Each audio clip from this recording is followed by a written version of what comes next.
You know, coming to Qatar was I wouldn't say best decision in my life, but it wasn't even worse.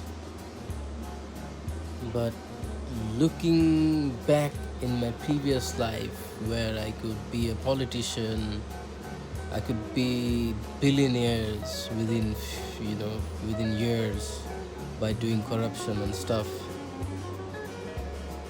Sometimes I wonder, did I take the right decision to come to this country and live a good life, halal risk, halal income?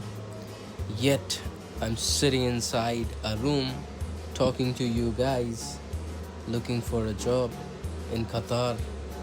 How cool